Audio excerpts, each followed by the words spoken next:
তাহলে আমরা প্রথমে যদি বলতে চাই এটা একটা ইনসুলেটেড কম্বিনেশন প্লায়ার্স। এই প্লায়ার্সের আরেক নাম হচ্ছে লাইন্সম্যান প্লায়ার্স।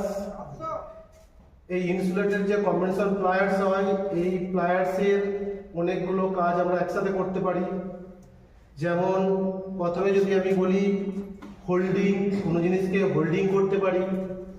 কোনো জিনিসকে আমি গ্রিপিং, অর্থাৎ গ্রিপিং মানে এই অংশটাকে গ্রিপিং করছি, অর্থাৎ এর মাঝখানে দেখো একটা গ্রিপ করা আছে, সেই জন্য এটার নাম হচ্ছে গ্রিপিং। আর এই অংশটা যখন ধরছি সেটা হচ্ছে হোল্ডিং। এবং তার সাথে কোনো ওয়্যারকে যখন আমি টুইস্টিং করব, টুইস্টিং, তখন কিন্তু আমরা যে কোনো ওয়্যার বা মেটাল ওয়্যার, যে কোনো ওয়্যারকে আমরা টুইস্টিং করতে পারি। তাহলে এই প্রসেসটা কি টুইস্টিং। এবং তার সাথে মেন আর একটা পারপাস যেটা হয় সেটা হচ্ছে কি ইনসুলেশন রিমুভ।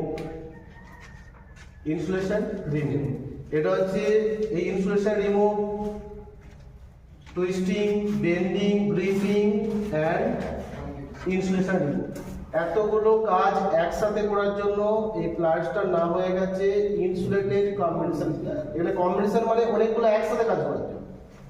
এবং এর সাথে আরেকটা শব্দ যুক্ত হয়েছে, দেখো ইনসুলেটেড। ইনসুলেটেড মানে কি, এটা অন্তরক করা আছে।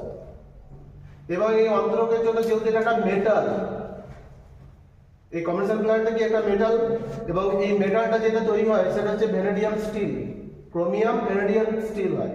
এবং ভ্যানেডিয়াম যে স্টিল হয় তার সেই মেটেরিয়াল থেকে তৈরি হয়। এবং তার সাথে এটা টোটালটাই মেটাল। মেটাল যেহেতু আমি যদি এখানে ডিরেক্ট ইলেকট্রিক্যালের কোনো কাজ করি, তাহলে কি এটা মেটাল যেহেতু কন্ডাক্টর হিসেবে কাজ করবে, সেই জন্য কি করে দেওয়া হয়েছে এখানে ইনসুলেটিং মেটেরিয়ালস ইউজ করে দেওয়া হয়েছে, রাবার জাতীয়, যাতে আবার ইলেকট্রিক শক না লাগে। আমি যদি এই ইনসুলেটিং মেটেরিয়ালস একটা ভোল্টেজ গ্রেডেশন থাকে, 660 ভোল্ট গ্রেডেশন থাকে এই ইনসুলেশনটা। তো এখানে দেখো আমরা যদি এই যে সাপ্লাই আছে ওপেন রয়েছে, এখানে যদি আমরা টেস্টার লাগাই, টেস্টার দিয়ে যদি আমরা দেখি যে সাপ্লাই প্রেজেন্ট রয়েছে, তো আমরা যদি এখানে হাত দিই তাহলে কিন্তু এখানে আমরা ইলেকট্রিক শক পাবো।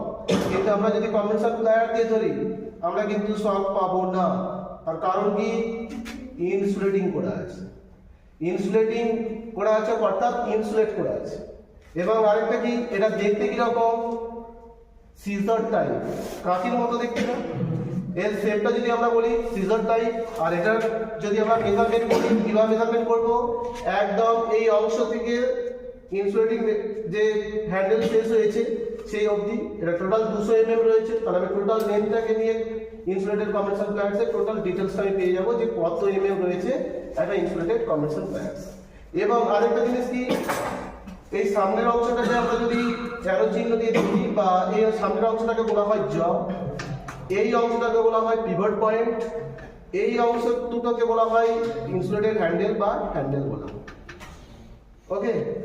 এবং আরেকটা জিনিস আমাদের আপনাদের একটু হিস্ট্রি জেনে নিতে হবে, যে ইনসুলেটেড যে কম্বিনেশন প্লায়ার্স হয় 1878 সালে, মানে অ্যারাউন্ড 1878 সালে ফার্স্ট মডার্ন হিসেবে মার্কেটে আসে এই ইনসুলেটেড কম্বিনেশন প্লায়ার্স।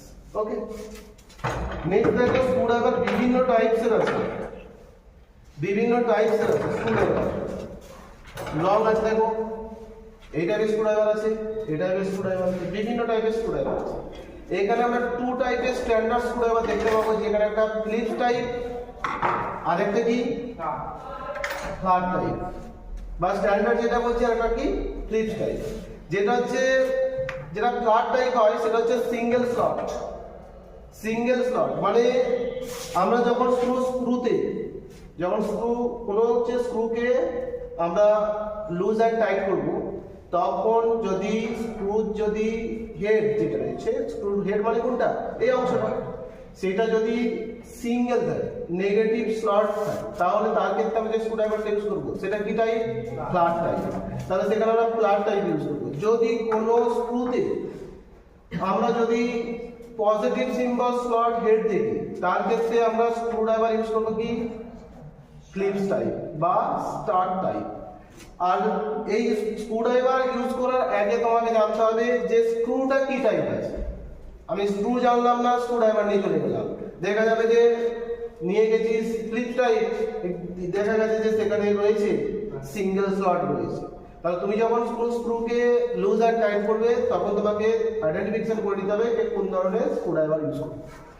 এবং স্ক্রুড্রাইভার ইউজের পরে তোমাকে আরেকটা জিনিস লক্ষ্য রাখতে হবে, সেটা হচ্ছে স্ক্রুটা যেটা রয়েছে সেটা তার লেন্থ কত রয়েছে এবং স্ক্রুটা কতটা হেভি বা কতটা মানে মেকানিক্যাল স্ট্রেংথ প্রোভাইড করতে পারে। তার জন্য স্ক্রুড্রাইভারের আমরা বিভিন্ন বিভিন্ন বিভিন্ন ভ্যারাইটি সাইজেস রয়েছে। দেখো সেখানে কিন্তু দেখবে ছোট সাইজের আছে, বিভিন্ন ছোট সাইজের রয়েছে, দেখো ছোট সাইজের রয়েছে এবং তার ব্লেডের উপর ডিপেন্ড করবে, এটাকে ব্লেড বলা হয়।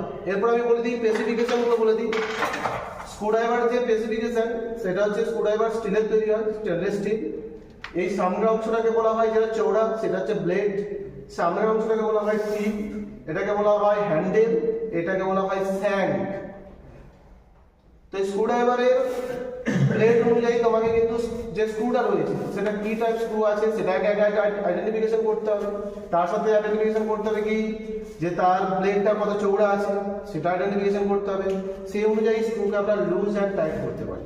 কিন্তু এখানে আরেকটা বিষয় থাকে, এখানে এই টাইপের স্ক্রুড্রাইভার আমরা দেখতে পাচ্ছি ক্লিপ টাইপ বা যেটা আমরা ফ্ল্যাট টাইপ পেয়েছি, স্টার টাইপ পেয়েছি, কিন্তু আর এই ধরনের স্ক্রুড্রাইভার আমরা পেয়ে থাকি। এটার নাম হচ্ছে হেভি ডিউটি স্ক্রুড্রাইভার। যেখানে কোনো হেভি অর্থাৎ বড় সাইজের যে স্ক্রু হয়, লং স্ক্রু হয়, তার ক্ষেত্রে আমরা কিন্তু ইউজ করবো কি হেভি ডিউটি। এবং এই হেভি ডিউটি এর সাথে পার্থক্য একটাই ডিফারেন্স, এর যে স্যাং রয়েছে, স্যাং যে রয়েছে সেটা অন্যান্য স্ক্রুড্রাইভার তুলনায় কি হয় অনেক বেশি মোটা হয়ে থাকে, অনেক বেশি মোটা হয়। সেই জন্য এটার নাম হয়ে গেছে হেভি ডিউটি স্ক্রুড্রাইভার। ওকে, তার সাথে দেখো আরেক ধরনের জিনিস পাই আমরা, সেটা হচ্ছে এটার নাম হচ্ছে নিয়ন টেস্টার। এটা আমরা কোনো ইলেকট্রিক্যাল সার্কিটের মধ্যে সাপ্লাই বা লাইন প্রেজেন্ট আছে কিনা সেটাকে আইডেন্টিফিকেশন করার জন্য আমরা ইউজ করি কি নিয়ন টেস্টার। সেই জন্য এই সার্কিটে যদি এরকম ওপেন কোনো জায়গায় লাইন চেক করতে হয় বা সার্কিটে সাপ্লাই প্রেজেন্ট আছে কিনা সেটা চেক করার জন্য আমরা চেক করে নিতে পারি। দেখো এখানে ভেতরে যে একটা বাল্ব গ্লো করছে, এই বাল্বটার নাম কি নিয়ন বাল্ব, অর্থাৎ নিয়ন গ্যাস ফিল করে আছে বলে এই বাল্বটার নাম হচ্ছে নিয়ন গ্যাস। ওকে, এবং এর ভেতরে একটা রেজিস্টর আছে এবং এখানে ফেজ লাইন থ্রু হয়ে কি হচ্ছে রেজিস্টর যাচ্ছে এবং রেজিস্টরের সাথে কানেক্ট হয়ে আছে কি একটা স্প্রিং, স্প্রিং এর সাথে কানেক্টেড হয়ে আছে আমাদের যে ক্যাপ রয়েছে এবং তার সাথে টোটালি আমার গ্রাউন্ডিং হচ্ছে, সার্কিটকে কমপ্লিট করছে এবং নিয়ন বাল্বটা গ্লো করছে।